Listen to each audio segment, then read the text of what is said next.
It's time for relationship, and we have Aremo Luwatobi, and we're talking about extended family here. What is our responsibility to extended family?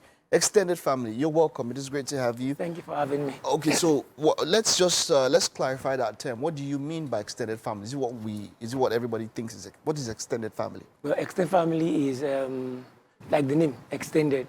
Okay, but generally we see it as somebody outside, say your siblings.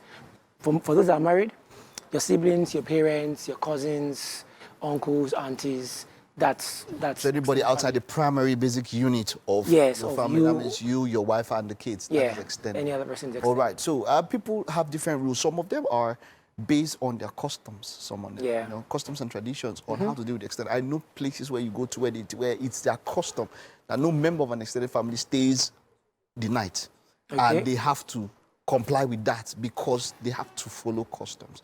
But what would you say is an optimal way to deal or relate with extended family? Okay, so I think one of the first things or context that is first to be established is couples must realize that the moment they get married, their primary family, like you said, becomes priority. Okay, so when that is established, we can both now decide how do we want to relate with extended family, irrespective of what culture says or how culture requires that certain things are done. Okay, so in a situation where visitation, like the example you gave, okay, to a large extent, it's not going to be based on the decision of the couples. Why? Because even though, say, husband's custom says that nobody should spend the night, but wife's custom allows someone to spend the night. Now, in that case, considering that the home is now our home, husband and wife's home together, it's now best to now decide how do we want to run our own home. Are we going to decide the kind of people we allow to stay? Are we going to decide how long we allow people to stay?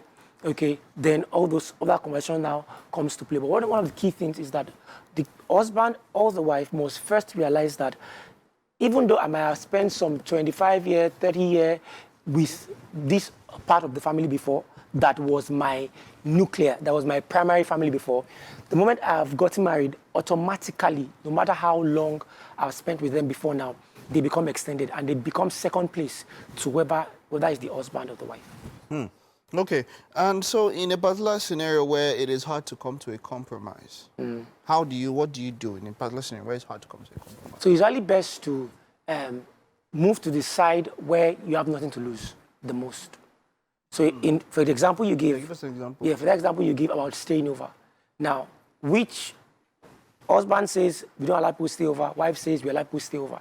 In that scenario, the best place to stay is to have people stay over. Because that is the least troublesome, that's the least situation where you can get trouble from. In the sense that if you allow somebody to stay over, the person can't fight you that you allowed me to stay over. Okay?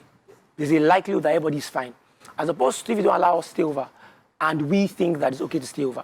So it's really best when it comes to issues like that, look at which side, what is the best side for us to be on that will give us the least issues. Also, there are also issues where the wife's family and the husband's family, the wife might say, oh, my husband gives preference to his own family, you know, because now you have two different families coming together. Yeah. You know, and so issues now come in. When you say extended family, some people see it as wife's family, husband's family. In such a scenario, how do you expect people to relate when you have two different families in that way? For peace, how do you expect them to come to a compromise when it feels, because really, the husband would actually probably still tend to his own family for a while, and the wife will still probably tend to her own family. So in such situations, how do they come to a compromise with, you know, with two different families and managing two different, because now, like you said, there is now extended families because there are two branches that get together. So in such a scenario. Okay, so usually it's always important that couples already have the conversation about how do we relate with both sides of the family, from your hand or my hand, as the case may be, in the sense that they should be able to make conclusions as per when it comes to either their responsibilities, whatever responsibility they were playing before they got married.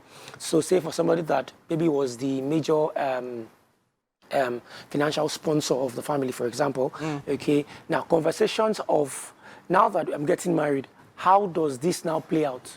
It's important that they have it, that man have that conversation with the wife, and they both come to a conclusion as to, okay, we'll decide that before you used to give 50% of your income to your family. Now we are building our own family. Can we make it 30% now? So they have to be, that conversation has to happen. Usually the issue most times is couples just think that we don't have to have the conversation because usually when you talk about their families, there's a kind of sensitivity that comes with it. So people would rather avoid having that conversation. But avoid having the conversation is going to cause more trouble.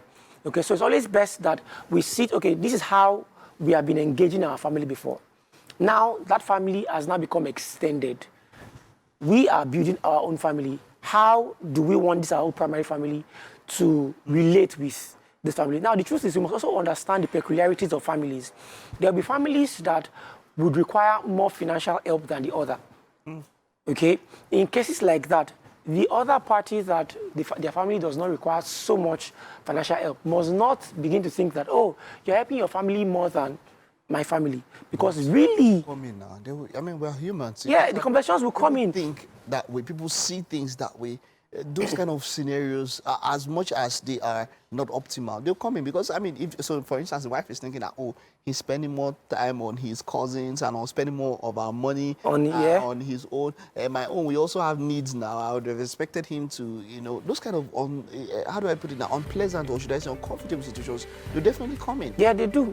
And one of the ways, as long as couples can keep talking about it, keep coming to conclusions together, okay? Communication. Yes, it's always key, because if somebody has an issue and doesn't talk about it, then there's trouble.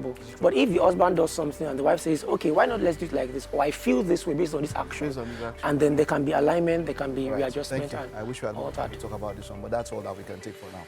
All right, thank you. All right, that's it. I hope you're able to learn one or two things from there on how to deal or relate with extended family.